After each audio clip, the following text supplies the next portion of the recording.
Well, I would define Grove Hall however the people in Grove Hall want to define it. The most positive quality that Grove Hall has is its diversity. I think the pride of Grove Hall are the results that we're seeing. The public perception of Grove Hall is it's on the rise.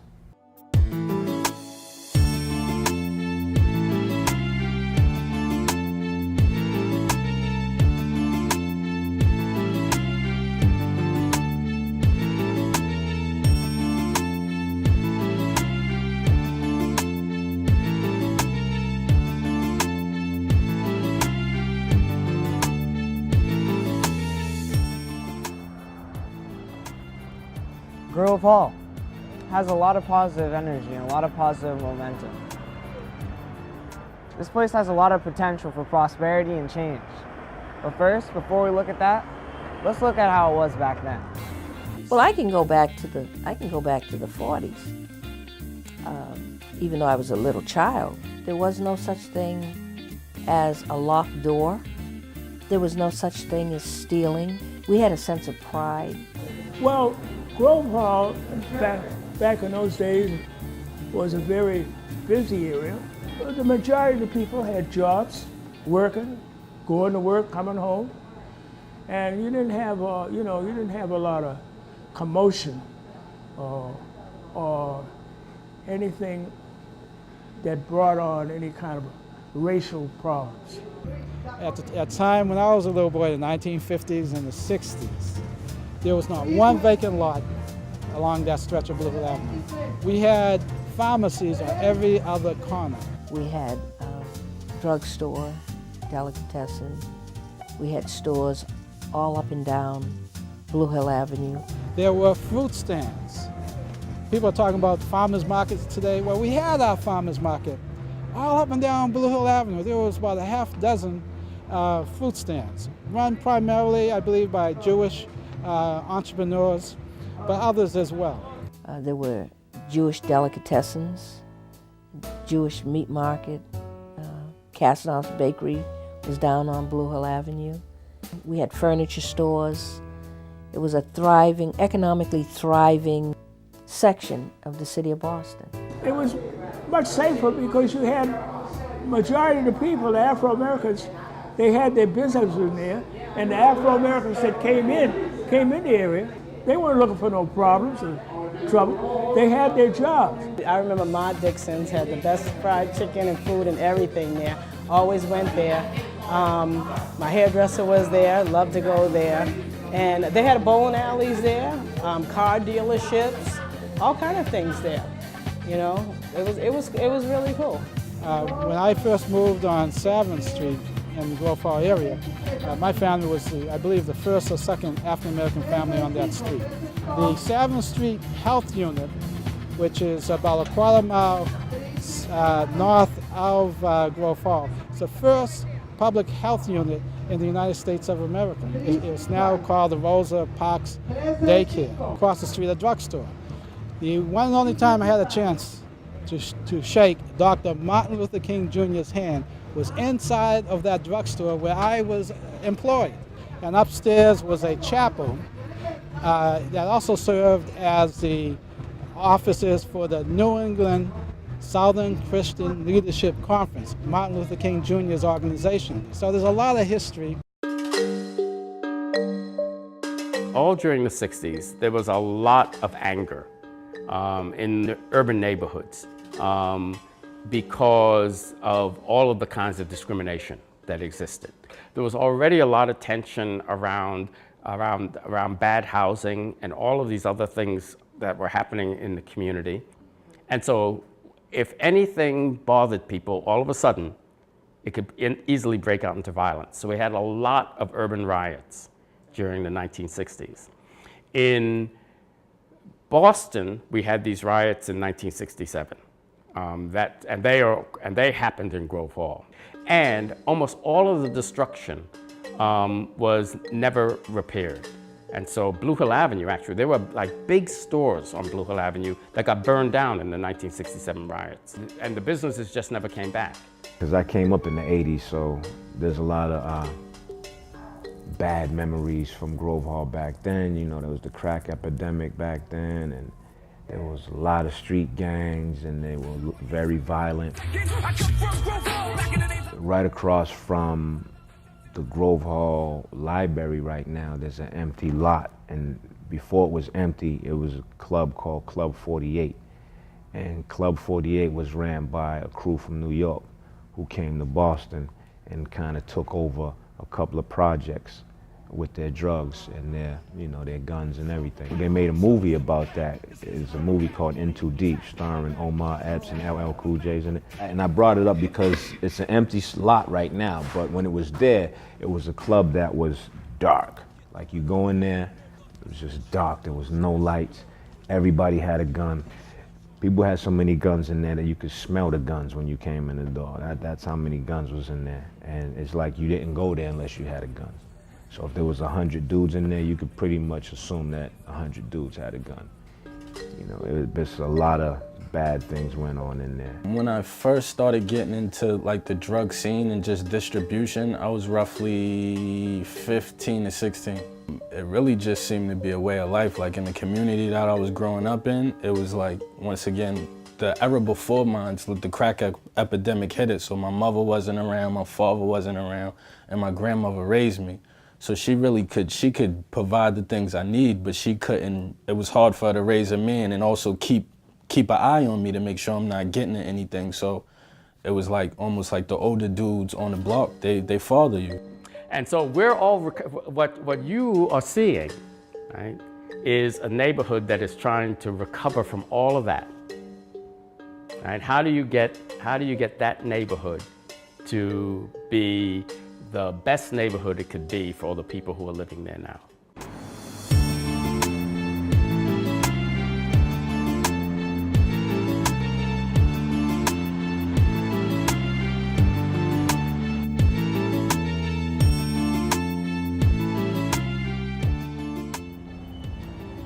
So in the past 60 years, Grove Hall has gone through periods of prosperity, civil unrest, and real struggles, which leads us to where we are today and where we'll be going tomorrow.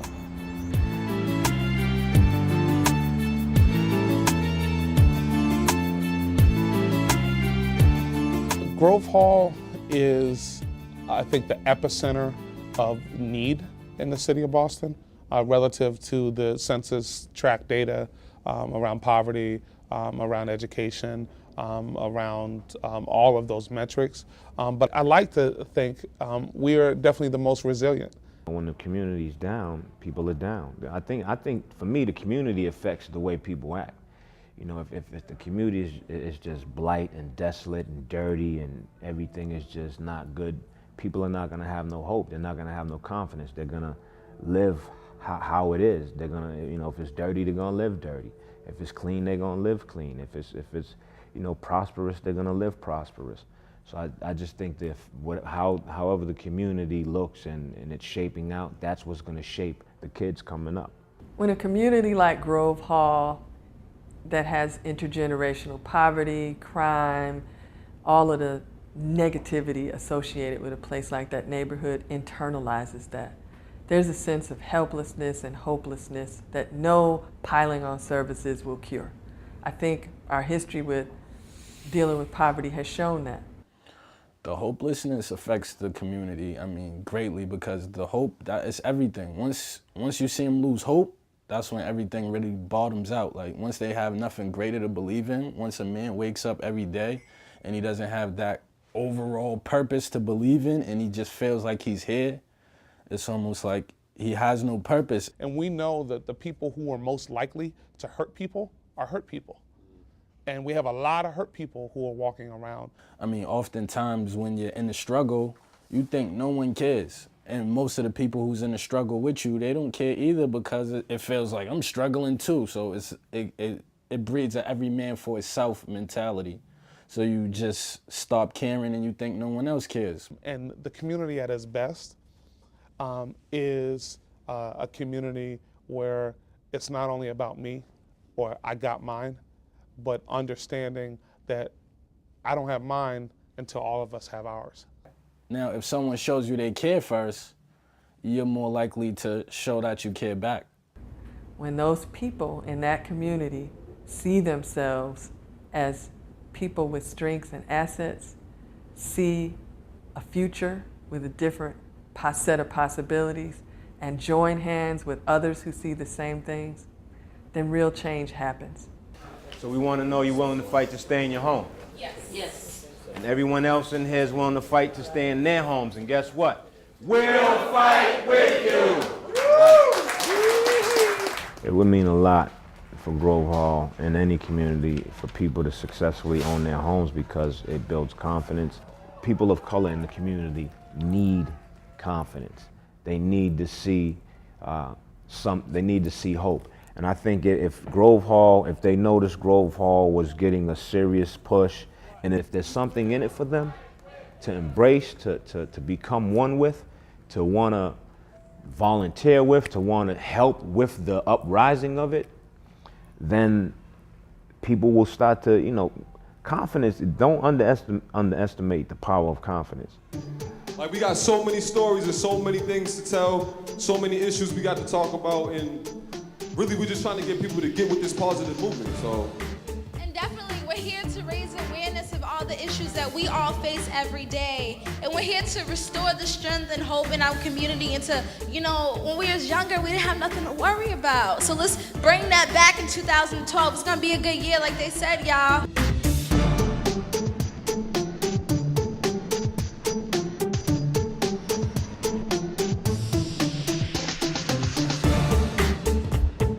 What you see here is our brand new library. It's about 4 years old now, 4 years old now.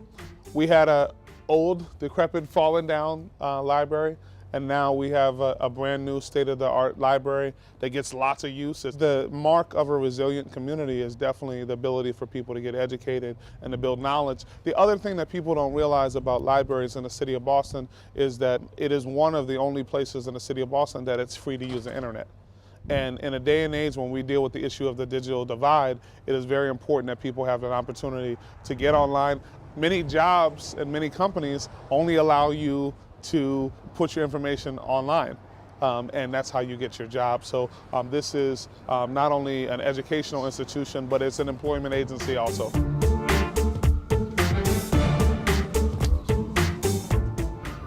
The part of Grove Hall that's impressive to me is the library. And I mean, I feel that way because knowledge is survival, so this is where they keep all the knowledge at. So if you want to survive, this is where you need to be, so you can know what you need to know to get where you want to go. They redid it, so at this point, I mean, it looks like $1 million home. Staircasing is nice, computers, it's always in use. It's family friendly, it's quiet, it's a nice environment. So I want you to save it, I want you to name it, right, and I want you to save it on desktop. Computer is the way of life now. It's going to continue to grow. And if we don't step up and be a part of it, we'll be left behind. What I see in terms of us having these classes here at 402B Blue Hill Avenue is an opportunity for this community and the people within this community to have access to something that they cannot afford and it's free. I think that I'm a prime example of what you can do if you put your mind to it. There's always the opportunity to enhance what you have. I'm 64 years old. I never learned anything about computer. I got a 9th grade education. There's nothing that I can't fix. There's nothing. I don't know, space shuttle, anything, I don't care. But I cannot work a computer, and I am starting to catch on. Well, it's very much, on my economy, it's very good that I don't have a free class to take and stuff like that.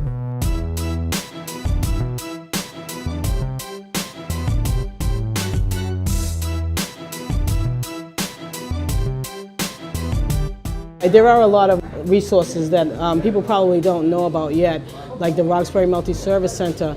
They just recently reopened up here on the corner of Quincy and Warren Street, and they provide job resources and clinics, and job training sessions and things like that there. You have the Freedom House, you have Project Right, they're always guiding people to what's happening in the city and the city sources and things like that. The high schools have programs after school for adults, adult learning. We have the Roxbury Y over here that always has programs going on. And up in the Grove Hall Library, they have programs. I got 4 kids. I try to bring them to as many functions as I can. Whatever I see, flyers, whatever, I just bring them everywhere because they're kids, you know? They actually love the zoo too, and it's so convenient. We can just walk up there. And with a lot of time with military benefits, so I get to bring them in for free and stuff. The zoo, I think the zoo up here, Franklin Park Zoo, is great. I mean, it's great to have a zoo in the community. I love that. I've always loved that. To take my daughters to Franklin Park Zoo on a nice day, it's beautiful. We don't have to go far. It's right there. The zoo has been uplifted now. Anytime I can spend time with my daughters and them bonding and we're bonding and we're having a good time, that's what I live for. Those are the days that make me wanna keep doing what I'm doing, and it makes me feel good about life. It makes me appreciate life.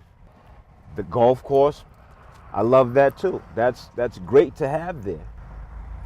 So I think that's something that's beautiful. Franklin Park, right in the community? You can't beat that. Grove Hall is a beautiful place.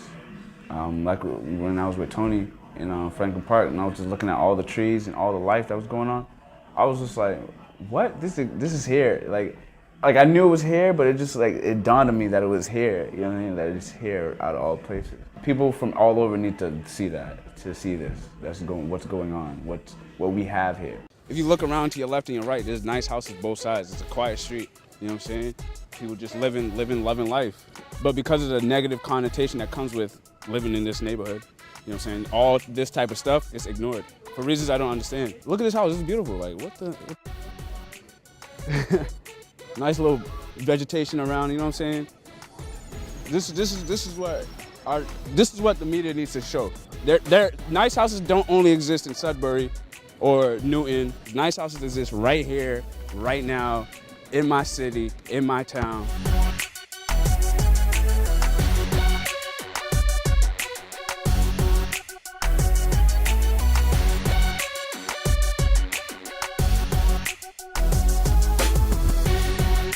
I would still like to see a lot more home ownership opportunities. We've been the Neighborhood Development Corporation of Grove Hall. Our focus has always been on equity housing. This was a totally vacant and abandoned street. And you can see homes go all the way up. Every one of these are first-time home buyers. These are two-family homes and affordable homes, and it provides an opportunity for a first-time homeowner. This is our latest project. We literally took a whole block and we transformed it. This is a whole vacant block between Devon and Brunswick. And what you're looking at here is, you see the storefront here, and actually they're rented out. And here you have 6, believe it or not, townhouses, upstairs and downstairs. That's what you're looking at. This represents 10 families here that own. Hey, how's it going? Good to see you. How's everything? Everything is doing well, thank you. Still holding up for me. That's it, huh? Get to do it. This represents 10 families that now, first-time home buyers that now own their own condominium. These are people that live in the community, wanted to stay in the community, have taken a sense of pride in ownership. And this is how we economically empower them.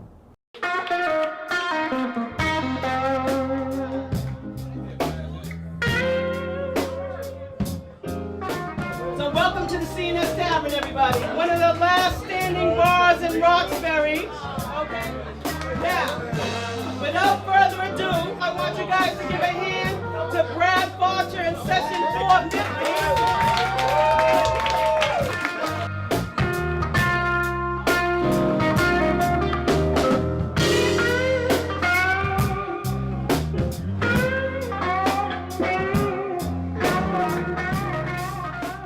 we're not just a bar.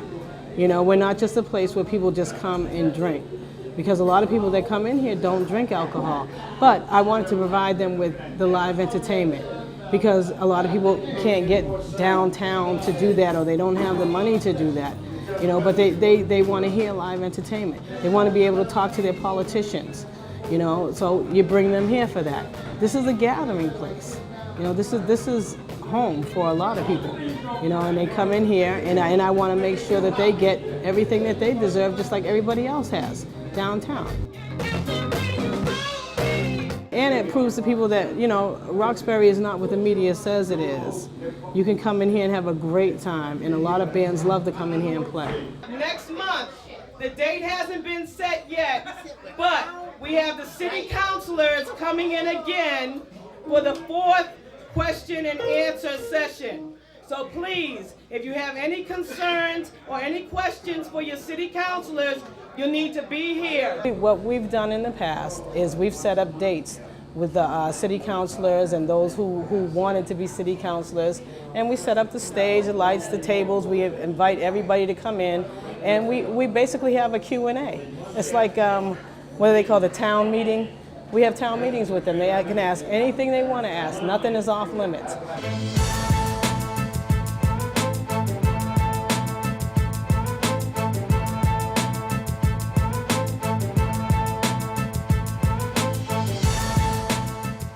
For sure, to me, the #1 best asset in Grove Hall is the radio station.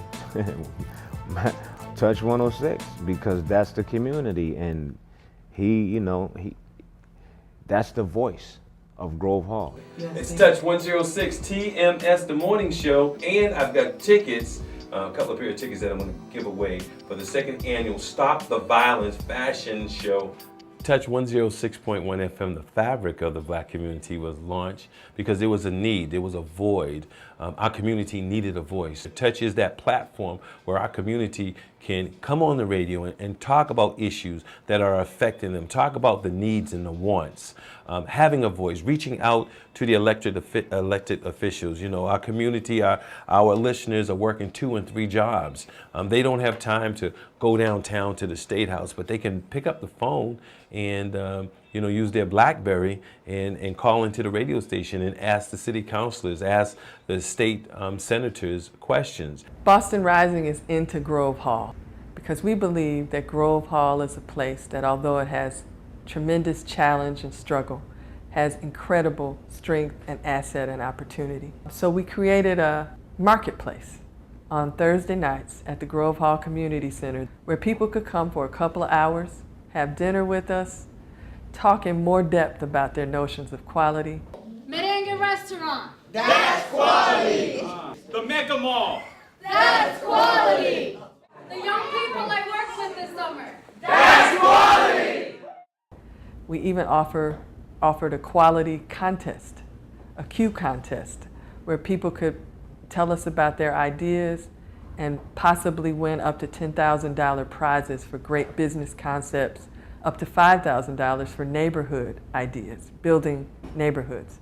So, I started off by going to the Q Marketplace meetings. Probably a month later, the Q contest started. So once it started, filled out the application online, 3 quick questions, sent me an email maybe a month later saying that you are eligible to go to a 6-week business class that runs weekly, once a week. With the Grove Hall Library, my first-hand experience is, greatness. This is exactly where I did my research for the Q contest. I met with a lot of the consultants here. Sketched out and plotted a lot of paperwork. So this is exactly where the foundation was laid for Fly Syndicate. Now for our 3 business concept winners, we have is an innovative lifestyle and urban youth brand for 16 to 24-year-olds that empowers them to establish their unique identity within society through fashion. Fly Syndicate, come on up.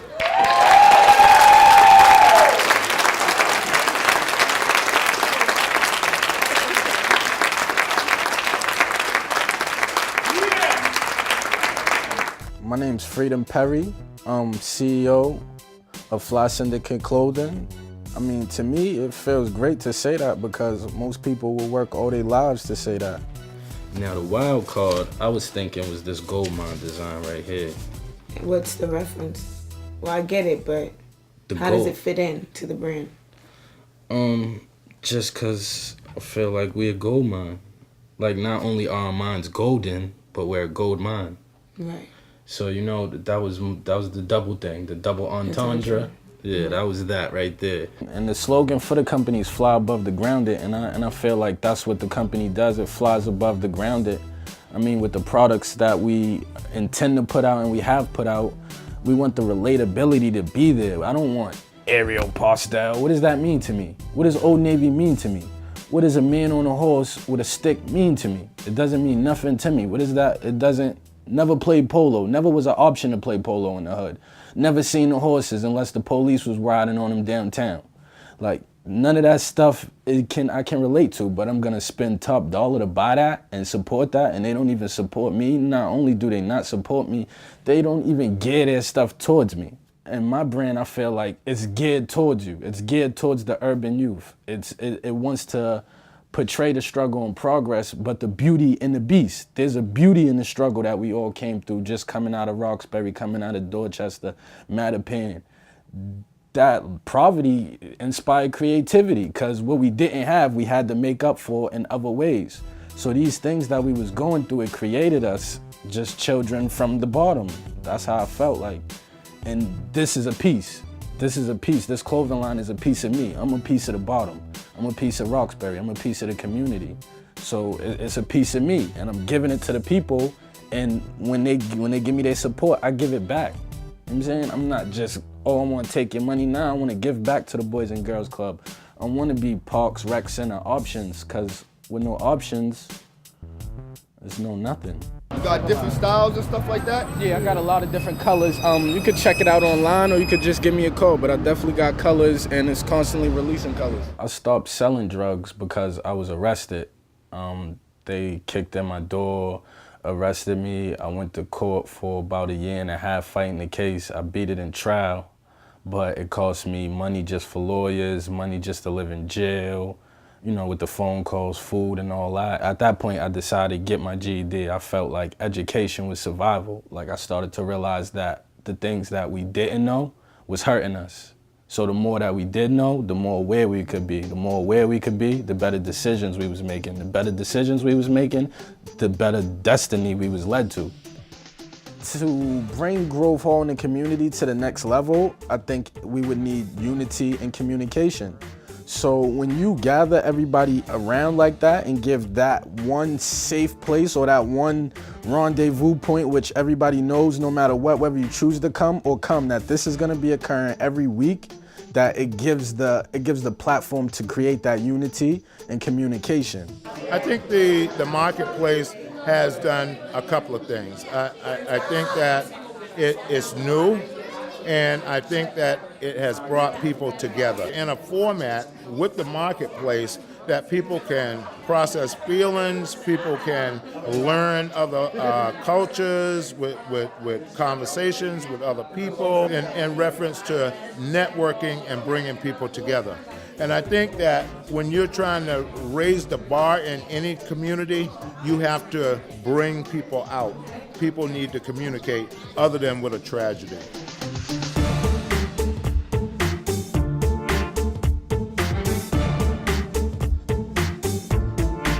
When I walk up and down my streets, there's like mad cookouts, and there's people having like potlucks and whatnot, and inviting people to come to their block party or whatever. It's like a lot of unity there.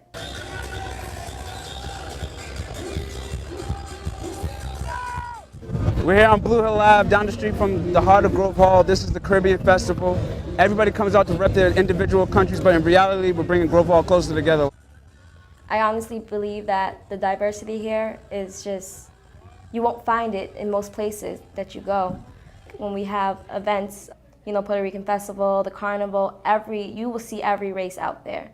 And it's one of the most happiest, prideful events ever. This is a way of reclaiming our neighborhoods. When you say reclaim our neighborhood, like, what do you mean? And every time that we do something positive, whoever does it, including the Puerto Rican Festival, we are reclaiming our neighborhood. We are saying it is good to come out to Franklin Park, and it's good to come to the Franklin Park Zoo. It's good to go to the Puerto Rican Festival, to the Caribbean Festival. It's good to go to the Dominican Festival. It is good to participate in all of these great activities that go on here at the Franklin Park on a day-to-day basis. And every time that we do that, every time that a group does that, we are reclaiming our neighborhood. We're reclaiming our community.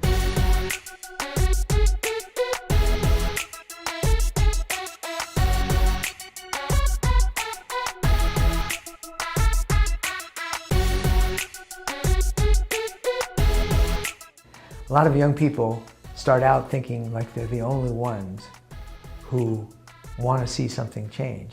We hire 36 young people. We train them to be leaders. They use those skills to organize a series of events, initiatives, dialogues, and they bring together 4,000 people a year, most of them teenagers.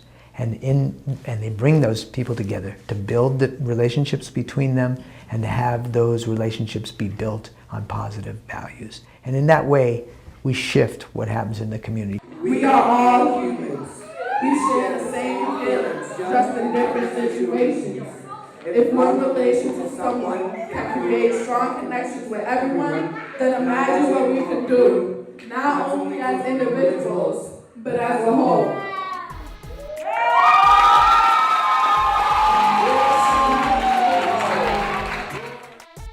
Teens and young adults are critical. There's power in young people's ability to organize and to come together. Youth have everything with the development in Grove Hall. And I say that because the world is in the youth's hands. The youth are 30% of the population, but they are 100% of our future. The youth, I think they mean everything in the development of Grove Hall because they're the future. So they're what's next.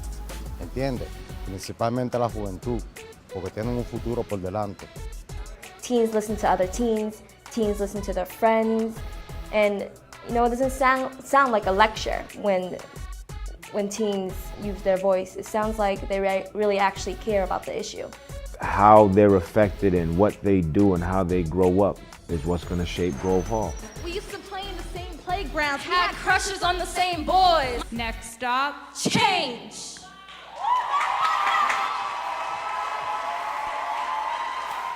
And so I think we have to concentrate on looking at the neighborhood as this big resource that we have, right? And that it's sort of, we haven't thought about it in a way that brings it all together.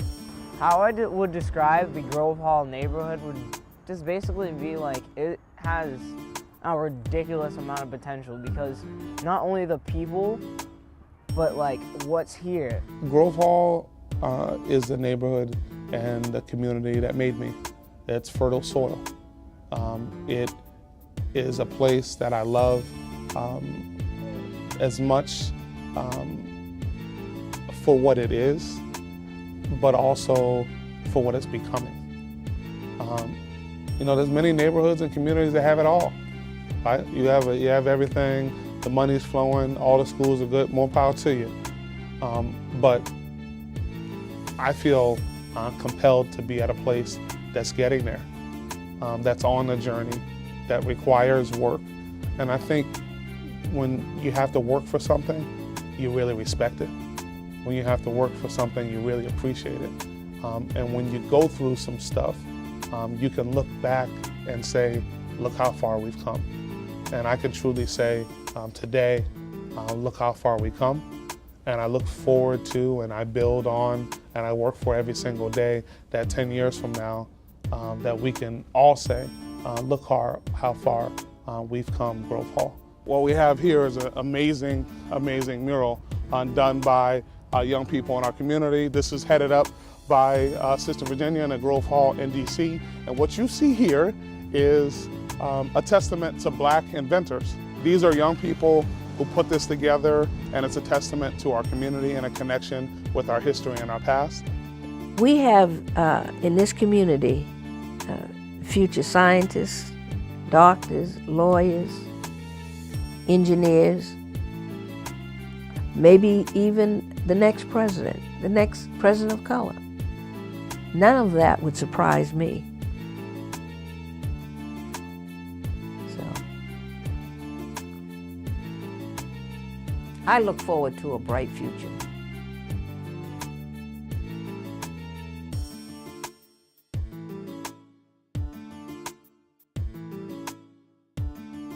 One of my greatest hopes for Grove Hall is everything will be like connected, everything will be unified. And I want to hear and see more voices come together within the Grove Hall community so we can come together, discuss issues, and make solutions for those issues as a whole. My positive vision for Grove Hall a few years from now, I want it to just be the mecca of growth in Massachusetts. Like, just not Boston, but just in Massachusetts, period. Like, it's the mecca of growth. This is where everything new and innovative transpires at. This is where it's nurtured at. This is where it stems from. Like, I really want it to be the heart of not just my city, but my state. When you really look at the strength of the Grove Hall community and the assets we created, you can believe that we can build a new prosperity.